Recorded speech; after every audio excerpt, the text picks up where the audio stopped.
Hello and welcome to the virtual towers of Binary Arcadia, where the games go on long into the night.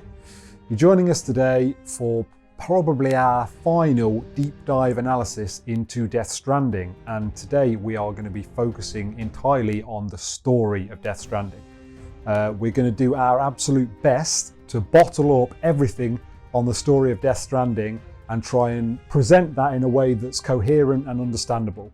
And also later on we're going to do a little brief discussion on what we think the meanings are of some of the story, and then possibly a little bit of character analysis here and there.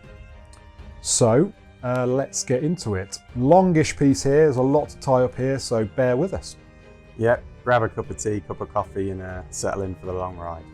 Death Stranding is the story of Sam Strand, also known as Sam Porter Bridges.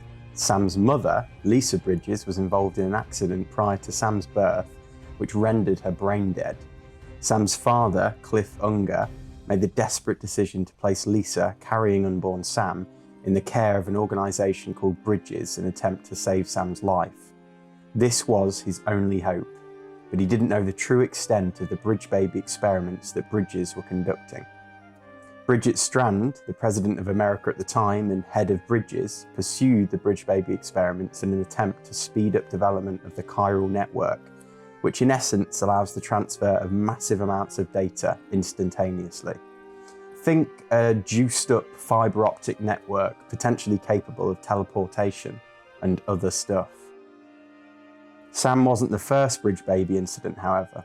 The first was conducted unwittingly in Manhattan, when a surgeon attempted to save the baby of a brain-dead mother on life support. When the surgeon touched the umbilical cord, exclaiming, "Who the hell?" a catastrophic explosion took place known as a void-out. Subsequently, the government got involved. It's unclear whether this was to ascertain the cause of the incident or as a means to solve the Death Stranding, but we'll come back to this later. We can be sure of the results of this experiment, however. It resulted in the decimation of the island of Manhattan and the death of the former president prior to Bridgette's inauguration. Now, back to our story. On learning of the true scope of the Bridge Baby experiments, Cliff wanted to free Sam and hatched a plan to escape. Hartman, a former soldier and colleague of Cliff involved with Bridges, tried to help him. The plan tragically failed. Cliff died at the hands of Bridgette, who ordered Hartman to kill Cliff and subsequently squeezed the trigger when Hartman hesitated. And in the fracas, baby Sam was killed too. He was rescued from the beach by Emily, Bridgette's car, which essentially means her soul. Time out! Now Bridgette is a peculiar one and lies at the heart of the entire story. Bridgette was born on the beach, or more appropriately her beach. A beach is essentially a metaphysical construct where time stands still, a place between worlds of the living and the dead, a construct created and inhabited by the consciousness of life, and therefore each individual consciousness is tied to its own beach. We won't go into the intricacies of beaches at this time because it's too vague and complicated. But as far as we can tell, Bridgette was born on her beach, learned to travel to the physical world of the living in her early 20s, and shortly after developed uterine cancer. During the operation to remove the cancer, Bridgette's body, in the physical world, her ha, was separated from her soul or consciousness on her beach, her car. Later, Bridgette gave the name of Emily to her ha in an attempt to distinguish their identities for reasons. Oh, and ostensibly peddled the lie that Emily was her daughter. Now it's unclear whether the Death Stranding occurred as a result of Bridgette's operation, but Hartman seems to surmise as much. But perhaps it was the confluence of that and... Game on! So yeah, when baby Sam passed, his car ended up on Bridgette/Emily's beach. In an act of compassion, Bridgam, who we'll refer to for the time being, used her special powers, there's more to those, and somehow gave Sam another throw at life. In doing so, it seems to have also opened a door from the dead to the living. To quote Mad's character in Casino Royale, oops. So the cause of the Death Stranding may have been a bit of a two-parter between this and the original void out that occurred in Manhattan. Bridgam's act of compassion also led to Sam's ability to repatriate. Sam can't die when he gets killed physically. he floats into the seam and interdimensional limbo until he chooses to return to the world of the living. From this moment on, Bridgette adopts Sam, who grew up thinking Bridgette was his mum. He also grew up suffering from the condition known as dooms. Dooms was imparted on Sam by Bridgette when she brought him back from the dead. But dooms is not unique to Sam. Bridgette bestowed the condition on humanity in general as a means to understand chronic nightmares she was plagued by. We'll come back to this. Whilst Dooms blesses the individual with a stronger connection to their beach, and in doing so unique abilities such as the ability to sense and interact with the dead, teleportation, repatriation, etc., it also afflicts the individual with a number of side effects, not least the same chronic and fatalistic nightmares that plagued Bridgette. For humans, this can lead to severe types of mental illness in conjunction with suicidal and homicidal tendencies. Bugger. Sam would frequently get stranded on his beach, but, dutifully, Bridgette was there to show him the way back. After a period of time, Sam made a Kipu necklace to give to Emily to strengthen and represent their bond, something which aids the ability to communicate between and across the beaches. Fast forward to Sam's adult life, and he is now working for Bridges as a porter/delivery man. He married Lucy Strand, who he met when she became his psychologist. She fell for him after a number of sessions when Sam proved his repatriation ability to her. Talk about a weird how did you meet story. And soon after, she became pregnant. Sadly, shortly after, Lucy took her own life and the life of their unborn child. It's unclear why she did this, but it seems that Lucy was affected by dooms by virtue of Sam's inherited condition in their unborn baby, and therefore she was plagued by the awful nightmares as previously discussed. They were planning on calling their child Lou, short for Louise. When Lucy and her baby died, it caused a void out in the satellite town of UCA 010C. After this, Sam leaves Bridges and becomes a freelance porter, isolating himself from society and people. His aphantasmophobia, a fear of being touched, re-emerged, which was treated by his late wife. He becomes a loner. He spends 10 years isolated as a freelance porter, developing quite the reputation, being referred to as the Great Deliverer. On a routine delivery to Central Knot City, Sam stumbles across Fragile, a fellow porter working for Fragile Express, and they encounter some BTs, the entities that now plague the world of the living since Bridgette kindly opened the door. And this is where the game starts. Now, before we go any further, let's just flesh out some of these terms we've spoken about, because we've glossed over some of the things here and we just need to understand better some of these pieces. So, Bridges, an organisation formed to reconnect the ruined world, or so we think, of what remains of the USA, now known as the UCA, the United Cities of America, following the Death Stranding catastrophe. Bridge baby, a baby born to a still mother, kept in a mechanical BB pod that imitates the conditions of the mother's womb. The still mother's womb is connected to the world of the dead, and by extension so is the BB. Due to this connection, BBs can be used to sense BTs in the world of the living. But over time and exposure to BTs, the status of the BB's pod needs to be reset to synchronise with the still mother's womb. Beach, a metaphysical construct between the world of the living and the dead, which is inhabited by our souls or Ka. Beaches exist within the consciousness of every single person and are used as a passage between life and what comes next. Beaches are common to all natural-born human beings and form a multiverse, in contrast to the universe we inhabit bodily with our hearts. Time does not pass on the beach, and this is why Emily does not age in the game. Beaches can be harnessed and exploited as supermassive hard drives because of their unique properties, and the chiral data can be sent between them instantaneously. This theory of the supermassive data transfer forms the basis of the chiral network. Animals don't have beaches and hence souls, and therefore their bodies do not necrotize. Necrosis. Following death, when the soul of a person is trying to get back to their body, their BT leaches through to the world of the living. The only way to sever this tie between the body and the soul, and to prevent the emergence of a new BT in the world of the living, is to burn the body. BTs.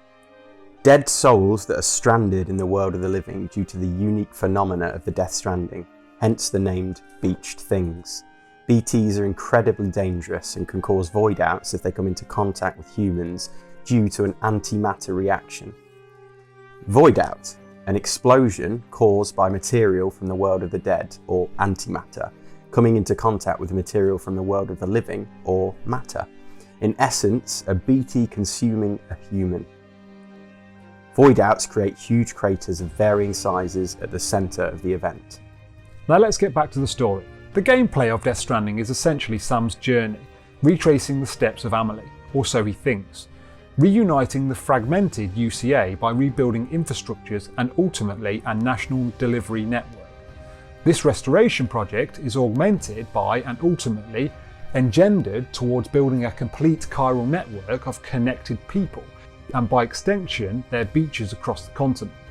It is theorised that the chiral network, and by extension chiral computing, could enable us to reconstruct data from the birth of our planet and beyond via a process called Evo-Devo analysis, which extrapolates information from fragmented remains, and therefore could help us to achieve much more than just reunion of the continent, perhaps even solving universal mysteries like the Death Stranding and beyond.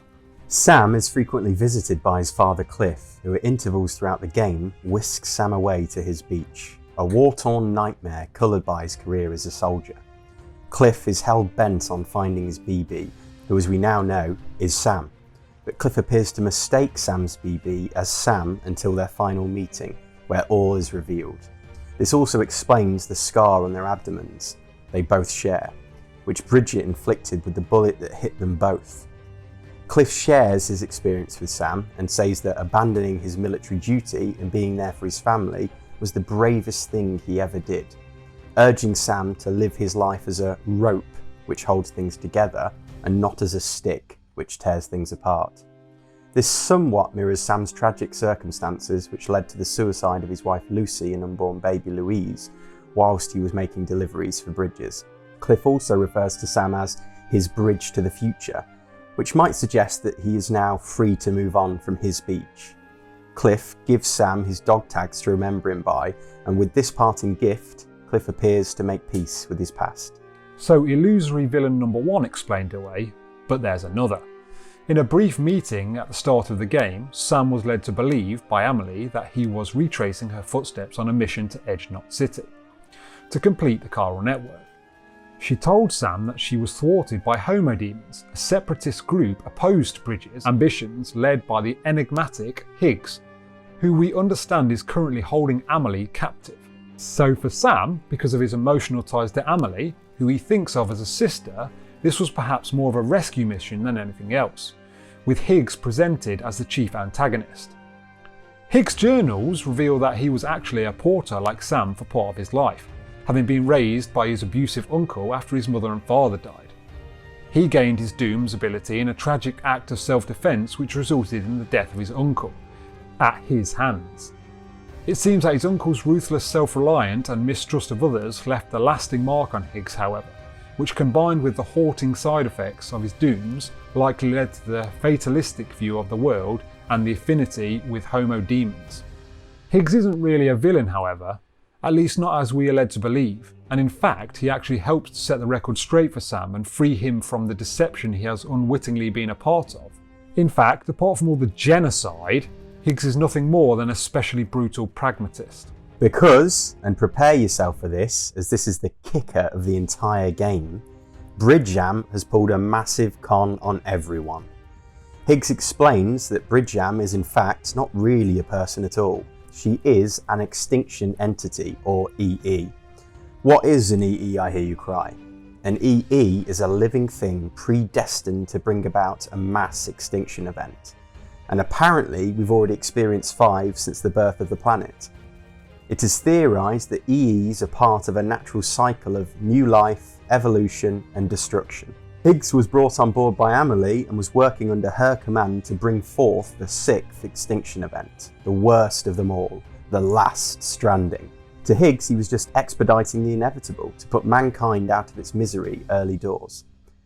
It isn't entirely clear where Emily starts and Higgs end in the run-up to the climax of the game. Emily appears to have second thoughts though, given new hope by Sam as a talisman of courage and perseverance in the face of overwhelming odds, flirting with the idea of giving humanity a second chance. Higgs has other ideas though. He's too far down the rabbit hole and is hell-bent on making the Last Stranding a reality, whether Bridgette likes it or not. Fortunately for humanity, Sam sorts Higgs out, who later appears to choose death at the hands of Fragile, and Sam confronts Bridgette, who gives him a black and white dilemma. The chiral network is now complete thanks to Sam, but in doing so, everyone's beach has been connected to Emily's, which appears to be the nexus of all beaches. Emily now has the power to bring about the Last Stranding ahead of schedule, achieving her destiny as an EE. She tells Sam that he can stay with her as she starts the Last Stranding, or he can kill her to save humanity. Sam chooses a shade of grey, however, hugging Emily and again proving that love is always the way. The guiding example prompts Emily to make a sacrifice to give humanity more time, a sacrifice which means spending an eternity on her beach, watching the world and the ones she loves slowly ebb away. It won't stop the Last Stranding, which is inevitable, but it will give more precious time to those left to enjoy it. So there we have it. Sam inspires Emily to postpone going supernova to give humanity a few more years to do their thing. But that isn't quite the end of the story. Kojima decides to bring the story full circle and deploys the player on one last pilgrimage across the UCA. Essentially, Sam retraces his footsteps back to ground zero, stripped of his equipment, and he's tasked to put Lou out of commission as his BB has run her course. However, Sam and Deadman can't let go that easily. In a story about love and redemption, overcoming overwhelming odds, second chances and transcending that which is predetermined, Deadman tells Sam that he could open the BB pod and there's a 30% chance that Lou may survive. It's outlawed, of course, but it is possible. And of course, Sam snatches at the opportunity, removing his cufflinks and the shackles of his duty, and after a few concerning moments of drama, Louise awakens, ready to embark on her new life with Sam, hammering home the themes within this game. It's even implied that the Death Stranding, and therefore timefall, has been stopped as a normal rainbow is observed over the player. Happy ending, end scene. So that's in essence the story of Death Stranding, but we've not really spoke about characters too much other than the main antagonists and protagonists. So we're just going to talk a little bit about some of the other characters. So we'll start with Deadman, one of the main characters that deals with Sam on the daily really, gives him orders and seems to help him when he's struggling with things. So Deadman was artificially created. He was an egg was fertilized by a sperm, and then he was grown in an artificial womb in essence. But his body seemingly didn't develop properly, and because of that, his organs were harvested taken from cadavers. Exactly, from other people or donors or whatever to create his person basically. Because of that, he was never really born into this world, so he doesn't have a beach. So I assume that's why he's referred to as Deadman, because he doesn't have a beach. So it could be seen that he's not really alive in this world, because that suggests that he doesn't have a car or a soul. And that's been a huge cause, hasn't it, for kind of internal conflict with him, because he doesn't feel like he's alive really, or he belongs. And absolutely, and he is convinced that he can't experience going to the beach or anyone's beach, but actually during the game, at a certain point he takes Lou, Sam's BB, and he connects with it, and he's actually sucked to a beach and gets to experience a beach, and that seems to be like an amazing moment for his character. He realizes he can go to the beach, but he just has to be connected to somebody. So almost he needs to take himself away from that isolation and be connected to people. So I suppose that's like the resolution of his dilemma, isn't it? He feels alive then, perhaps feels he can pass on when he does, whenever he does die. And he's still part of that natural cycle. It's just not quite as clear cut as what he thought. And he seems to be sort of like a mix between a scientist and a doctor for the Bridges, I would say. Wouldn't you say, Tabs? Yeah, definitely. And the resident weirdo who jumps in the shower with you at intervals and gets in your private space a bit too often. He's a very quirky character, but I did like how Sam and him, they had that hug at the end. You know, again, a bit of a resolution of both of their inabilities to connect, but you know, love really is channeled through them and shared between them via Lou, I suppose, because they both kind of foster a relationship, don't they, with her? Well, this is the thing. Sam is very like hands off with everyone. He doesn't like anybody to touch him. So you don't see him shake hands with anyone. You don't see him embrace with anybody. And then he gets this like amazing connection with his BB. But I think that's also shared with the other character, or probably the only other character in the game that he really truly connects with, which is Deadman. It was an interesting kind of to and fro between them, wasn't it? Definitely. So yeah. Next up, we've got Hartman, who, as we know, was desperately searching for his family, who I think he lost in the Death Stranding, did he, Rich? Yes, so when it appears when the Death Stranding happened, like millions of people were basically sucked onto their beach, and there's a piece in the game where Hartman is sort of in the limbo world on the beach, and he sees all of these people like going into the lights, sort of going to the other side, and he sees his wife and child basically as part of that, and he basically spends the rest of his existence searching for them on the beach to try and bring them back, or to see them again, to get closure, to draw a line under that part of his life. He kind of implies, doesn't he, that his time in the world of the living is, you know, not really life at all. He considers his life is when he dies, for those 21 minutes searching for his, you know, for his family. And yeah, so that just, he basically, his heart stops beating every 21 minutes, and he has an automatic defibrillator that restarts his heart. And I believe, what did that come about from, Tabs? Right, so yeah, essentially, mate, he suffered with a rare cardiac disorder, which forced him into having surgery. He was sorted, that got operated on, but his wife and daughter were at home. So yeah, so his wife and daughter were at home, I think they were trying to take something for him, and they found themselves involved in 2 void outs, which is what we see in the game, this heart-shaped crater that was made just outside of Hartman's house.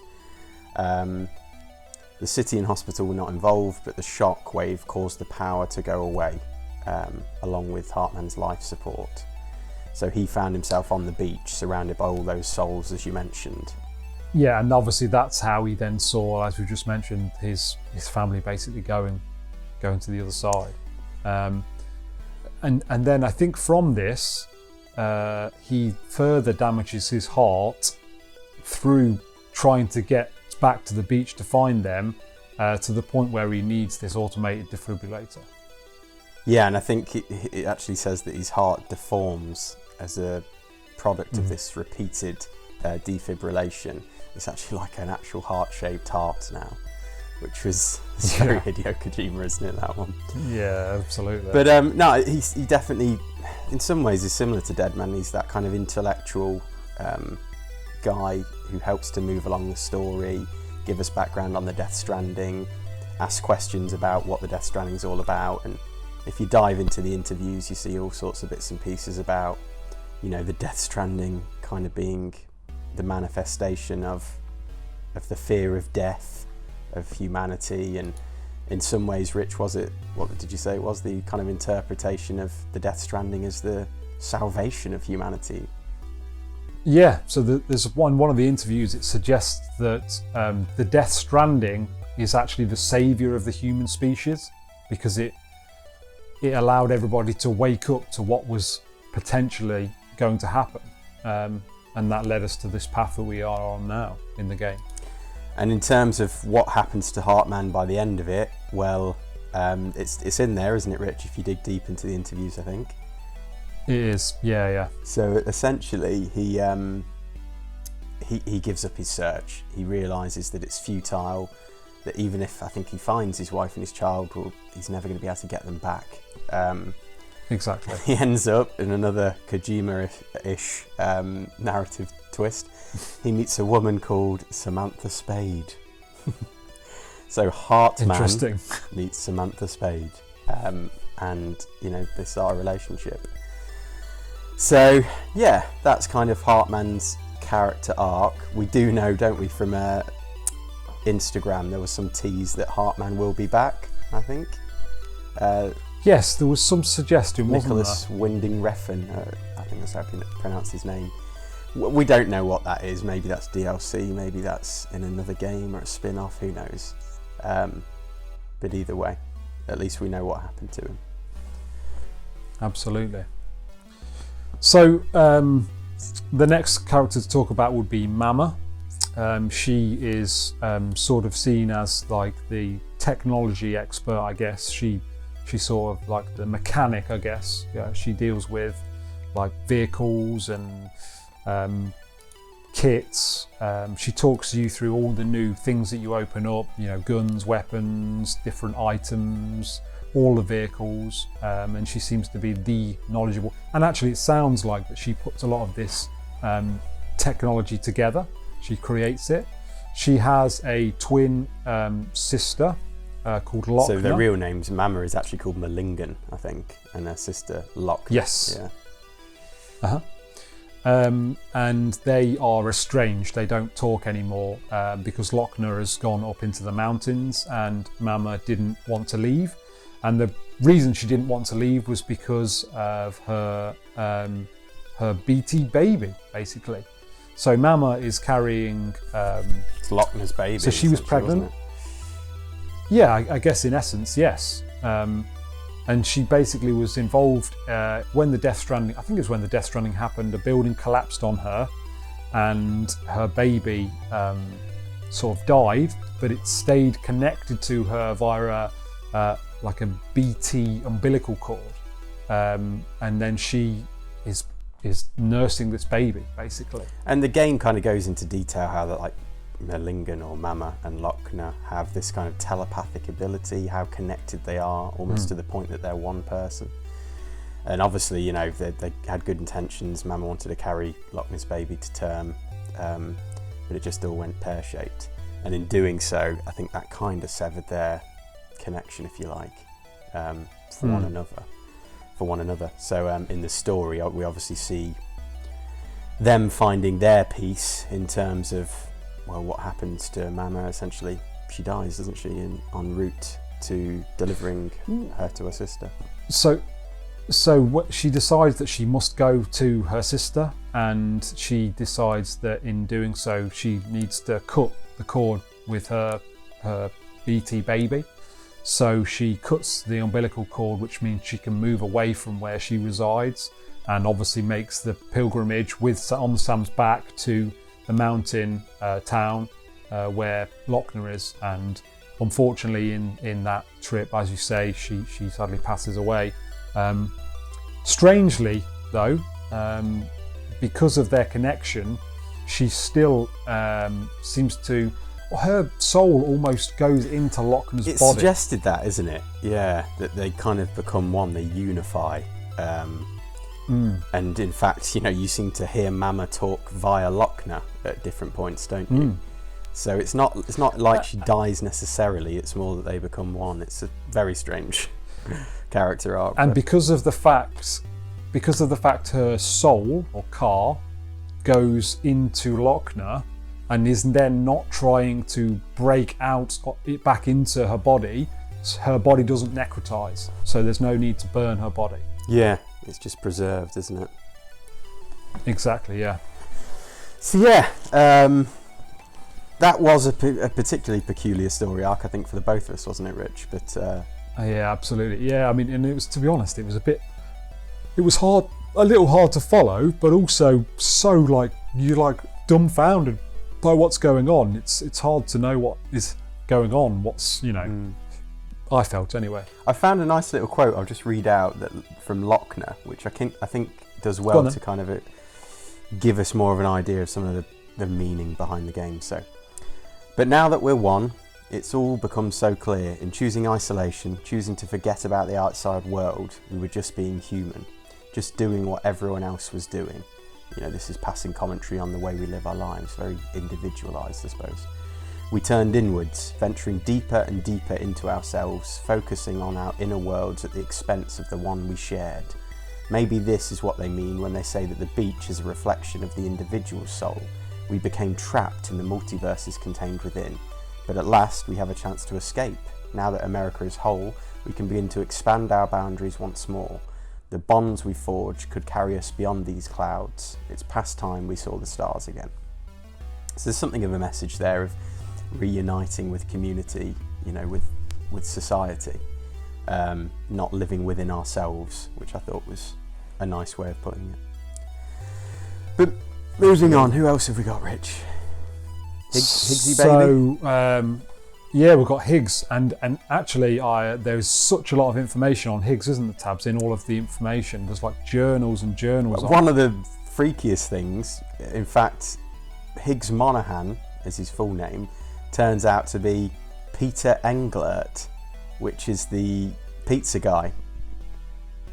Yes, and actually, once you complete, or once you move past a certain point, that Peter lets you into his bunker, his residence, and it's just a crazy. It's like a madman's. There's like a map, and there's all sort of like strings connecting all these people. It's crazy. So if you have unlocked that, definitely urge you to look at that, because it's pretty crazy, pretty out there. Yeah, I mean, we don't need to go too hardcore on Higgs, because we've actually detailed quite a bit about Higgs in the explanation we've already gone through. We have, yeah. But suffice to say, it's very interesting how much of a parallel Higgs is to Sam, at least early doors in his life. Both had very tragic pasts, and both were afflicted with or blessed by Doom's abilities, and were also,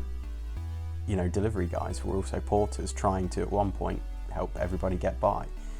But I think that the biggest tell between the two is you sort of see that whereas Sam chooses love in the story and reconnection with other people, Higgs, probably by virtue of his abusive father, otherwise his mum's brother, essentially his uncle, seemed to teach him a life of self-reliance and mistrust of other people, to the point where, well, as we've just kind of mentioned with the Lochner quote, he lived a very individual life. He was all about self-interest, looking after himself, and I think that kind of is what suggested leaves him astray, where he can't envision hope anymore. He just wants to get it over with. He just wants to bring the inevitable about, the last stranding. I mean, to be fair, he's also got Emily in his ear going, "Oh, help me do this." So he's persuaded to that view by Oh her. yeah, he's a pawn in her game. But then at times it's not entirely sure, like we said, where they begin and where they end, because it seems at one point that Emily, has a second thought, wants to go back on it, and does Higgs actually take kind of control of their plan at that point and force her to carry on with things? It's not really, it's very grey on both sides. Well, yeah, I mean, there's and I think in our notes we've got a quote from Higgs where he says, "God damn is Sammy boy stubborn, just ain't the quitting type. Seems it's rubbing off on Emily too. Girl's trying to fight her true nature, flip the script." Yeah. So, he shows that it then almost, you get to the point where you think, is Higgs now trying to influence Emily? Well, this is it, and there's an interesting bit there between what they both stand for, because Sam, well, as he says there, flip the script, fight the true nature. That's all about free will, isn't it? The ability to overcome what's expected of you, or what you might be predetermined to be if you just go with the flow of life. But this is trying to advocate, or at least Sam stands for, and Emily proves, that you don't have to be what is expected of you. You don't just have to stay the course. You don't have to conform. You can make a choice, and you can be something more. You can transcend, what life may have served up for you. Whereas Higgs, we've said he's almost a bit like a Dark Link character, isn't he, Rich? As far as he is the alter ego, if you like, of Sam. And you see that quite a lot in the script when he's presented as this one-dimensional villain. And even to the point where you see this kind of, it's like a Street Fighter scene, isn't it? Where you fight him and you've got health bars. Yeah, it is cool actually. Very reminiscent of the end of, I 4. think, is it MGS 4? Yeah. Yes. Which is really interesting. And we know that Kojima played with that in the past, didn't he? Like the clone brothers and stuff, fighting it out. That are almost alter egos to one another. So Higgs is like this, this demonstration of a dark side of ourselves that we can become a product of if we allow ourselves, or we can choose, like Sam, to embrace free will and our autonomy and make a choice. Absolutely. So I think the only character we've not really spoken about too much is Hartman, yeah. But we have covered a lot of his story off in the thing. Yeah, I mean, for the most part, he's a bit of a murky character. At one point, you're led to believe he might be like corrupt and not trustworthy. It's almost suggested there's something going on. But I think by the end of it, the gist of his story is it's redemption, isn't it? He's living with this, sense of great, overwhelming guilt for his involvement in the murder of Cliff. Kind of caught between his sense of duty for Bridges and serving Bridgette and the president, but then his kind of, his personal ties, his emotional connection to Cliff and what Cliff did for him in his career. And I think he carries the burden of that guilt throughout the whole game, and we obviously see him, he breaks down, doesn't he, in front of Sam, I think, towards the end. He does, yeah, and he ultimately becomes the new president of the UCA, doesn't he, in essence? Yeah. He takes Bridgette's place. And I think you see that scene, he's basically saying to Sam, kill me, isn't he? Put me out of my misery. And Sam's message is like, no, you don't get that escape. You've got to accept the burden of your choices and responsibilities and lead a path of redemption by, you're not defined by them. You can become better, but it doesn't mean you can just get an easy, get out of jail free card and you can just do one and be killed. So that again was quite a nice message of redemption and just basically living with guilt and living with Absolutely. And it's nice to see him not get an easy ride. His path to redemption is to rebuild the UCA and lead in a better way and be much more right about the wrongs that he's done. So I feel like that's his redemption. That's how he will redeem himself. Yeah, definitely. Yeah. So yeah, I think that wraps up most people's story arcs. So that's our take on the narrative of Death Stranding, and a little bit of a wrap up on some of the more peripheral characters in the game. In this final section, Rich and I wanted to talk a bit more broadly about some of the themes within the game, the meaning, underlying meaning that perhaps Kojima intended in a few different ways. And obviously this is all based on our interpretation. You might have a completely different reading of it, and that's absolutely fine. Please share in the comments what yours was if that is the case. But Rich, do you want to start us off? Is there anything specific you want to kick off with? Well, let's just start straight from the top. Now, I think lots of people have said this is a walking simulator, and while I do tend to agree this is in some ways a walking simulator, I don't think that necessarily should be seen as a negative thing.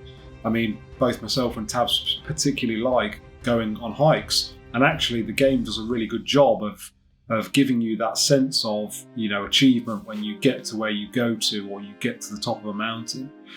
And it's in touch with nature, and it's that whole romanticism between nature and yourself. So I think you could say that that's a negative thing, that it's a walking simulator, but actually I look at that as a positive thing. No, absolutely. I think that is 100% one of the key themes for me of this game, kind of a nexus in regards to the meaning of it. And it's this romanticist element within the game that Kojima seems to be constantly preoccupied with, in some of the constructs of the game. And one of them, as you say, Rich, is this being back in touch with nature, which is very much a romanticism, a trait of romanticism.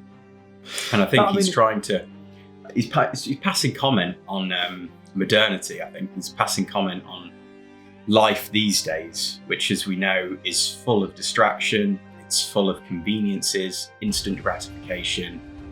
You could very easily these days fill your life with things, couldn't you? Without actually having any sort of solitude, any sort of reflective moments, contemplative moments.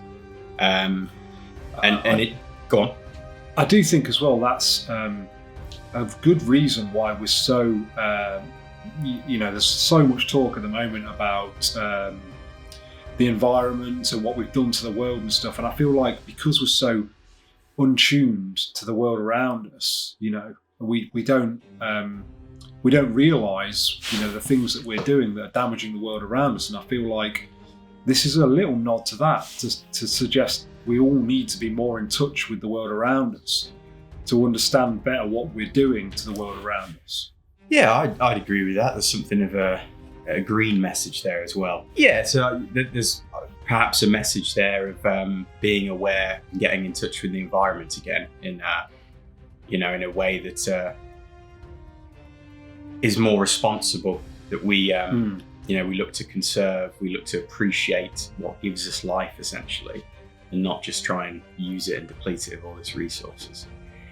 But no, I mean, for me, just to come back to that romanticism idea, like I said, I think these days it is very easy to fill your life with distraction and not have those moments of connection with yourself, which I think is what a lot of the romanticism ideals is about. A lot of what, as you say, Rich, we go hiking. It's a moment to have some sort of almost a meditative moment in your own mind, isn't it? To really think about things more deeply, because you're shorn of all of these modern distractions that we're usually accustomed to. And actually, that's one thing the game does give you. It gives you time to reflect, doesn't it? Because of the fact that you're on these long hauls where, sometimes you might not, other than, traveling across the terrain, you're not really engaged in anything particularly other than you in your own thoughts. No, precisely. And I think, we read earlier, didn't we, that quote about the letter and about it, letters by their design being a feast for the imagination. And that's what he's getting at, throughout the game. And probably why the game has come under a lot of flack for its design, how boring it is, how much of a walking simulator it is, how in some ways it's very simplistic, the fetch quest design of a lot of the gameplay is. But I honestly think that's purposeful. He's trying to get back to a much more simple time. He's trying to channel an experience in a gamer, in a modern gamer, the people we are, and bring us back to more of a, like a romanticist, meditative experience. And he's hoping, I think, with that, he can leave something, he can kind of jar us from this modern life we lead and make us think a little bit, maybe make us reprioritize what's important to us. And I think, you've got to give him credit for that. I mean, that's a real ambitious and hopeful and positive message to try and impart on gamers, whether he's been successful or not. But do you just want to say a little bit, Rich, about the deliveries themselves and Yeah. I know you're in life. You're a very I would say you're a very stoical individual.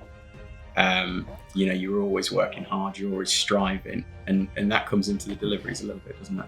Yeah, definitely. I mean, I think I'm not very goal orientated. I've got this to achieve. I'm going to go and achieve that, and then when I've done that, I'm going to set another goal and go and achieve that. And I feel like this game is sort of set up like that. You have all these little, almost mini goals to achieve, and you can almost work hard at the game, really. And I like that about the game. I think it gives it a weight of accomplishment, which I really enjoyed. That's one of the things I really enjoyed about the game. Lots of games you don't really get that feeling of achievement necessarily, of like you've had a struggle to achieve what you've done in the game. And I think sometimes Death Stranding is like that. You know, you achieve good things and you feel reward for it. Absolutely. And I think, again, it comes back to that thing we've been talking about, that romanticist ideal, the idea that he's trying to reprogram us somewhat, because, as we say, life these days is very easy compared to how it used to be. And you might suggest that, you know, large swathes of the population these days are a little bit entitled because of the, you know, the convenience they've become accustomed to.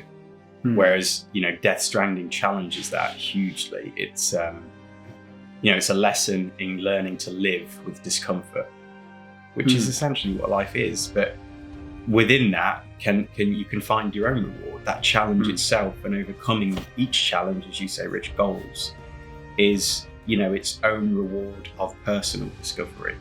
Can be cathartic, hugely cathartic at times, and therapeutic. And I definitely felt that on more than a few missions, Rich. I don't know about you. Oh yeah, absolutely. Yeah, I mean, it does feel a little bit like escapism. I think you escape into this world, and you know, it's almost like blinkers you to everything else that's going on. It's so immersive, and I like that about the game. I like that it has that escapism feel, that you can just fully immerse yourself in it. You know. Yeah, I think, that's definitely a big thing. Escapism is smash on, because it's escapism from this, you know, the modern world and what we're perhaps used to in video games.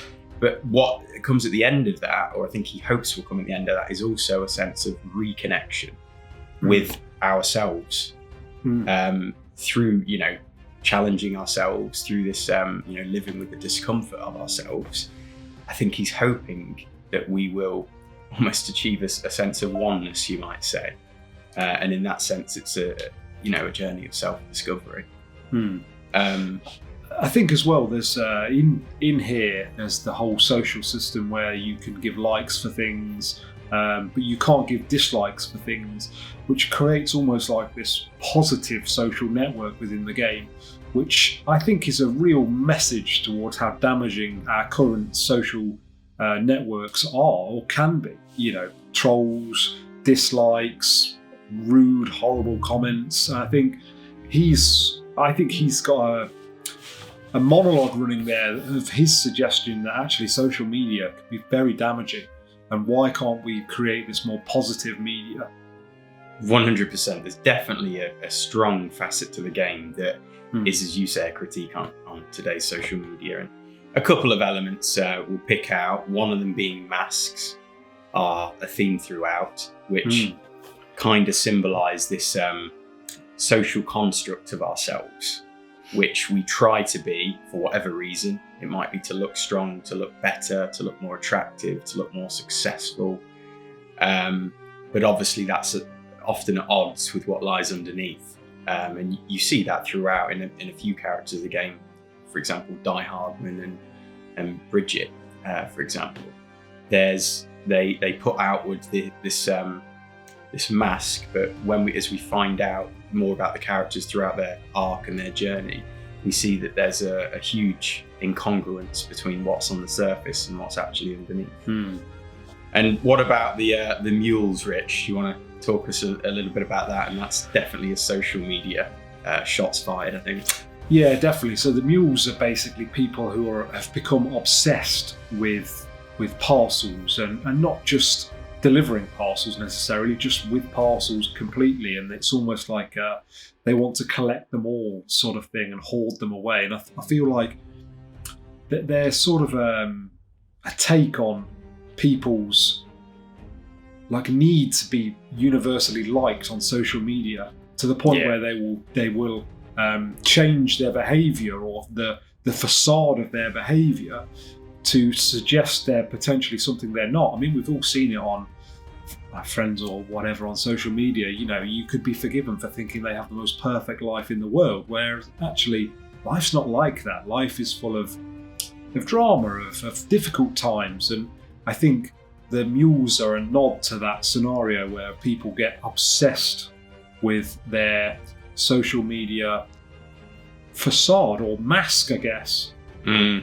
No, absolutely, and their sole gratification comes from the feedback from that loop, if you like, which is hugely unhealthy, isn't it? And a distortion of enjoying the richness of life. And, yeah. So yeah, I mean, I suppose I'll move this on, Rich, and feel free to cut through at any time with your points of view. But I honestly do feel that the more I've thought about the game, obviously it's got its own narrative, and within its own world, it's very complicated and complex. But I think that the narrative overall is a bit of an allegory.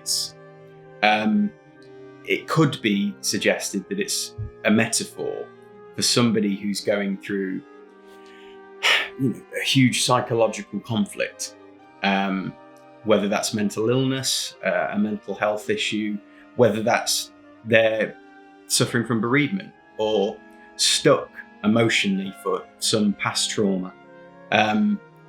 For me, I see that throughout the game, and we've got this this very overwhelming message of hope and of love being the cure-all for for the struggles we feel in our lives, and for the disconnection, the disassociation, if you like, that we can often feel when we are going through conflict and mental ill health. And you see that obviously reflected in Sam and in many other characters. But I would say that looking at the characters, each character is almost like a part of a personal psyche, that you're struggling with. You've got Higgs, is almost like your dark side, the things you're struggling to deal with. We mentioned Dark Link, didn't we, earlier in the video? It is like he's this villainous alter ego who, is the embodiment of our more darker thoughts that perhaps we don't act on, I would hope. But, we all have darker thoughts at times, and we shouldn't pretend they're not there. We need to accept them, but it doesn't mean to say we need to let them define us in the way Higgs allows them to define him. And then moving on, I actually think you can kind of tie up Hartman, Cliff, and Harmon.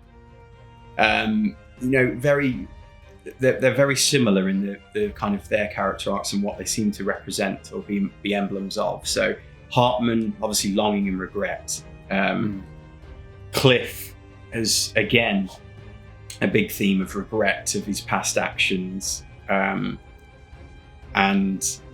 with Harmon too, we know there's a huge amount of existential guilt that he's suffering with because of his involvement with, the death of Cliff and obviously Sam as well. That's the one thing you would say about almost all characters within this game. They've all had some massive emotional conflict within their story arc. Harmon's with the killing of Cliff. Higgs with all the bad things he's done, how he's conflicted with that. Sam with the fact that he lost his wife and his unborn child. Who else? Hartman, obviously he's lost his family in the Death Stranding. This massive overarching thing of like emotional damage that all characters seem to have within this game. And it's caused them, as we've mentioned, to become emotionally stuck in a way. Cliff is stuck on his beach. Harmon he's just caught between and at one stuck point, in the cycle. Yeah. And he almost looks to suicide at one point in the game, doesn't he, to get out? Yeah. And then, Hartman he's not even attached to the real world anymore, is it? His real life, as he puts it, is when he dies, because that is the only purpose to look for his family. And we see though that they all make their own sense of peace with it. That's what they have to achieve and go through. And Sam obviously is the punctuation of that in his character arc and journey. He is this proxy figure that sits a bit more understated in the background, helped by Norman Reedus' performance, which I know some people have had some problems with. Suggested it's not as good as it could be, but maybe that's intentional. To allow us to project into, this proxy character. And then finally, I mean, it's a good one to end on. Millingen and Lochner, or Mama and Lochner, they very much for me signify this disassociation, this disconnection, but then this coming back together as Mama passes away and seems to unify almost with Lochner. You know, that is it's a bit of a heavy-handed metaphor, you could say, for what we've been talking about, reconnecting with ourselves, making peace with our true selves, not these social constructs that we've mentioned. You know, and we see Sam achieve that really at the end of the game, don't we? With Absolutely.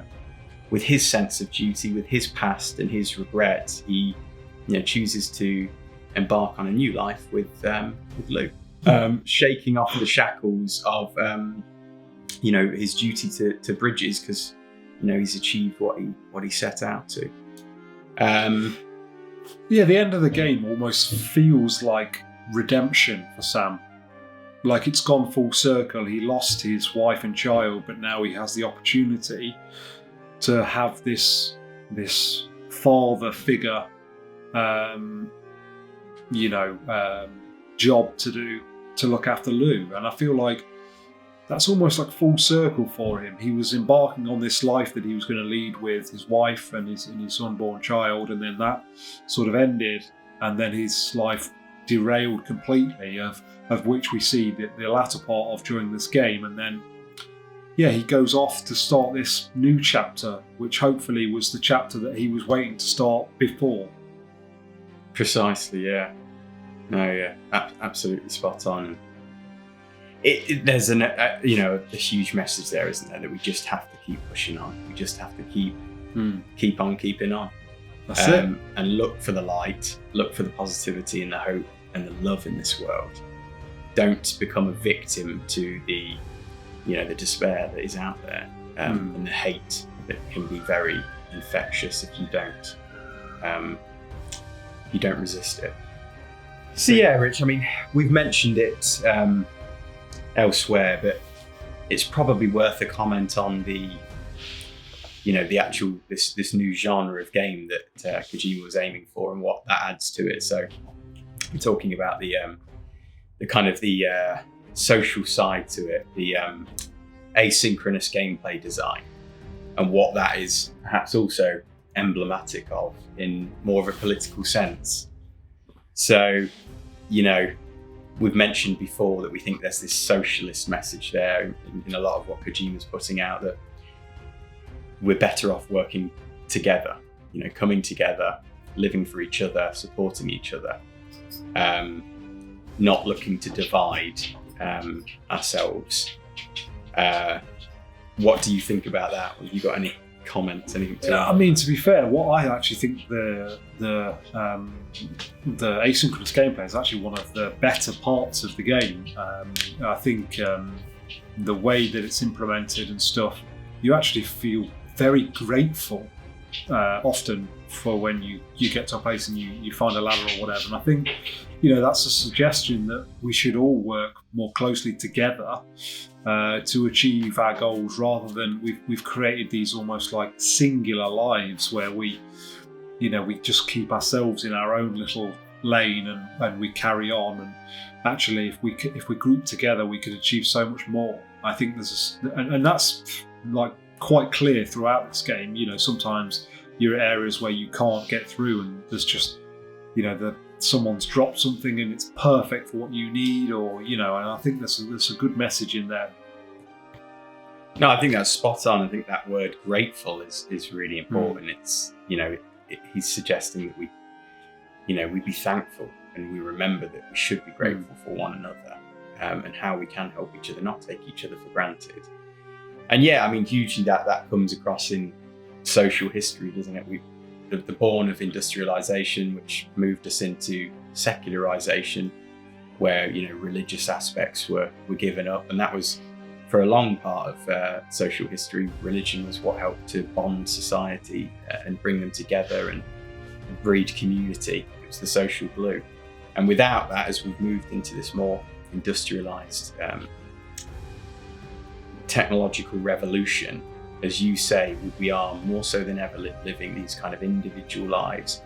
If you like, you know, the metaphor in the game is all these people living underground, isn't it, in their bunkers? Absolutely.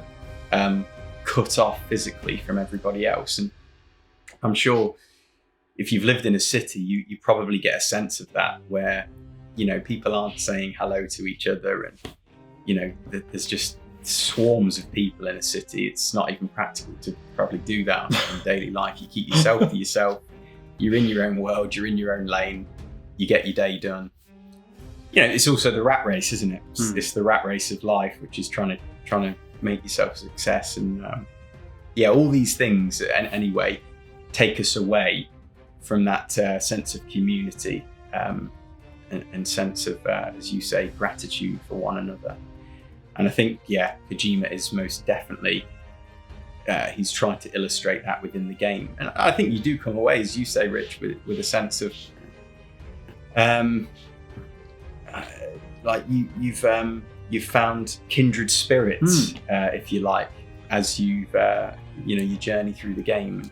It makes you appreciative of those and of the community at large. Absolutely. So I think that probably quite a bit of a rapid rattle off, but I think we've covered most of the main areas. There's, of course, always more we could say about Death Stranding, and, you know, if you do want if you're still left with a thirst for it, then please go back into our playlist, and you will you'll see a whole archive of hopefully interesting information, interpretations, theories,